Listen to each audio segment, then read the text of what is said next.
পারছি না না পারছি সংসার চালাতে, আর না পারছি সংসারে কোনো কর্তব্য পালন করতে। আমি কি করবো, কোথায় যাবো, আমি কিছুই বুঝতে পারছি না। বন্ধু এত টেনশন করছো কেন? কি হয়েছে আমাকে খুলে বলো। দেখো বন্ধু, তুমি বিয়ে করোনি কিন্তু চাকরি করছো, আর আমি বিয়ে করেছি, আমার কোনো চাকরি নেই। ওই জন্য বন্ধু কোথায় বলে নিজে পায়ে দাঁড়িয়ে তবে বিয়ে করা দরকার। ভাবিয়া করিও কাজ করিও ভাবিও না। বন্ধু আমি সংসার চালাতে পারছি না, একটা উপায় বলে দাও। বন্ধু আমি তোমাকে 1,00,000 টাকা দিচ্ছি, তুমি এই মুহূর্তে ব্যবসা শুরু করো। না বন্ধু, তোমার কাছে আমি টাকা নিতে পারবো না। কেন বন্ধু? কারণ তোমার ঋণ আমি কখনো শোধ করতে পারবো না। দেখো তুমি আমার ছোটবেলার বন্ধু, তোমার প্রতি আমার একটা বিশ্বাস আছে। তুমি ব্যবসা করে যখন খুলে ফেলে ধুলিয়ে উঠবে তখন তুমি টাকাটা আমাকে ফিরিয়ে দিও। ঠিক আছে, টাকা আমি নিতে পারি, যখন ফিরিয়ে দেবো তোমাকে নিতে হবে। হ্যাঁ বন্ধু নেবো। বন্ধু আর দেরি নয়, এখনই ব্যাংক থেকে 1,00,000 টাকা তুলে নিয়ে তোমার হাতে তুলে দিচ্ছি। তুমি ব্যবসা শুরু করো, আমার সাথে চলে এসো।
আমার বাড়িতে তুমি কে? আমি যে ভিক্ষুক, কতদিন কিছু খাইনি, দাও না কিছু খেতে আমায়। ক্ষুধার জ্বালা আমি সহ্য করতে পারছি না, দাও না কিছু খেতে আমায়। আমি তোমার জীবনে খেতে দেবো, আমি যে সর্বশান্ত জানো। আমার ছেলেটা নার্সিংয়ে ভর্তি আছে গো, তার 5,00,000 টাকা না দিলে অপারেশন করবে না। কেন, তোমার ছেলে কি হয়েছে গো? জানো, আজ 5 বছর ও যেদিন থেকে এই পৃথিবীর আলো দেখেছে, ও সেদিন থেকে নার্সিংয়ে ভর্তি আছে গো। আমার কোনোদিন বাবুলে রাখিনি গো। বলো না, আর 5,00,000 টাকা আমি কোথায় পাবো? কে বলেছে তুই সর্বশান্ত হয়ে গেছিস? তোর তো এখন বাড়িটা বেঁচে আছে। না, কি বলছো কি? আমার এই বাড়িটা আমি বিক্রি করে দেবো, তাহলে আমার থাকবো কোথায়? আমার এই বাড়িটা আমি বিক্রি করতে পারবো না। চলে যাবে ফিরে যাবে না, চলে যাবে ফিরে যাবে না। সময় বয়ে যায় দেরি করিস না, সময় বয়ে যায় দেরি করিস না। চলে যাবে ফিরে যাবে না, চলে যাবে ফিরে পাবি না, ফিরে পাবি না, ফিরে পাবি না। আমার বাড়িটা আমি বিক্রি করে দেবো। কিন্তু এই সময় আমার এই বাড়িটা কিনবে কে? আমি কিনবো। কেন ভিক্ষুক বলে ভরসা পাচ্ছি না? আমি আমি তোদের 5,00,000 টাকা দিচ্ছি, এই টাকাটা নিয়ে তুই তোর সন্তানকে বাঁচিয়ে নিয়ে আয়। মনে রাখিস, বাড়িতে ফিরে এসে বাড়িটা আমার নামে লিখে দিবি। ঠিক আছে, এই 5,00,000 টাকা নিয়ে আমি তো চলে যাবো নার্সিংহোমে। আর নার্সিংহোম থেকে ফিরে এসে আমার এই বাড়িটা তোমার নামে লিখে দেবো। শান্তি! কোথায় গেলে গো? ওগো, তুমি এসেছো? এই দেখো না, এই তো 5,00,000 টাকা। এবার আমাদের সোনা ভালো হয়ে যাবে, এবার আমাদের সোনা সুস্থ হয়ে যাবে। শান্তি, তুমি এতগুলো টাকা কোথায় কেন এই যে তোমাকে না জানিয়ে আমাদের বাড়িটা বিক্রি করে দিয়েছে। আমাদের বাড়িটা তুমি বিক্রি করে দিয়েছো? ভালো করে তো থাকছি। এই জানো থাকছি। ডাক্তারবাবু বলেছে রাত্রি বেলা আমাদের কোনো টাকা দিতে হবে না।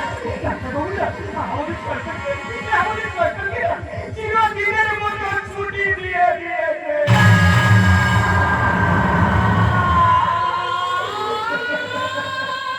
এই শান্তি ওটাকে বলে নাও না শান্তি। তুমি কাঁদছো শান্তি, কেঁদো না। আমাদের সব শেষ হয়ে গেছে। আমি আমার শান্ত হয়ে গেছি।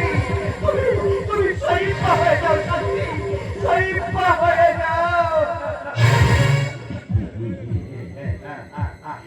কি তুমি হাসছো? হাসবো না, তোরা কাঁদছিস বলে তো আমি হাসছি। কেন? মনে পড়ে তোর, তুই তোর বন্ধুর কাছে থেকে 1 লাখ টাকা ধার করে নিয়েছিস, বলেছিস সময় সাপেক্ষে টাকাটা ফেরত দিয়ে দিবি। কিন্তু কিছুদিন আগে তোর বন্ধু রোগ আক্রান্ত হয়ে মারা যায়। তুই তখন হেসেছিস, ভেবেছিস ওই টাকা ফেরত দিতে হবে না। তোর বন্ধু মারা গেলে হয়নি তোর অনুশোচনা, আসেনি তোর চোখে 1 ফোঁটা জল। তাই ওই সন্তানটাকে জানিস ও হলো তোর বন্ধু। আমার সন্তান আমার বন্ধু? তোর বন্ধু তোর সন্তান হয়েছে, তার সমস্ত ঋণ পরিশোধ করে দিয়ে চলে গেছে।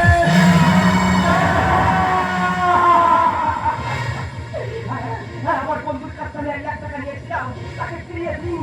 সেদিকে তার কথা তুমি জানলে কিভাবে? তাহলে তুমি কে? আমি ক্লান্ত।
আমার সোনা হারিয়ে গেছে আধার গগনে। এই জীবনে কর্মগুণে হয় বল, এ কথা নয়। কর্মগুণে হয় বল, এ কথা নয়। মহামায় হয়েছে তুলিত, মহামায় হয়েছে তুলিত। বেদনার ঝুলি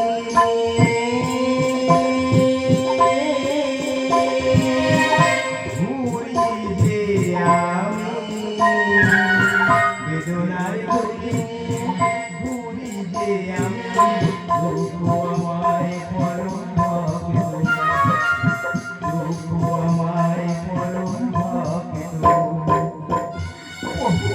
শোনো, কর্ম গুণে ফল হয়, যে যেমন কর্ম করবে তেমন ফল তো পেতেই হবে। বিয়ে কেন কেড়ে নিলে গো দয়াময়, দেখাও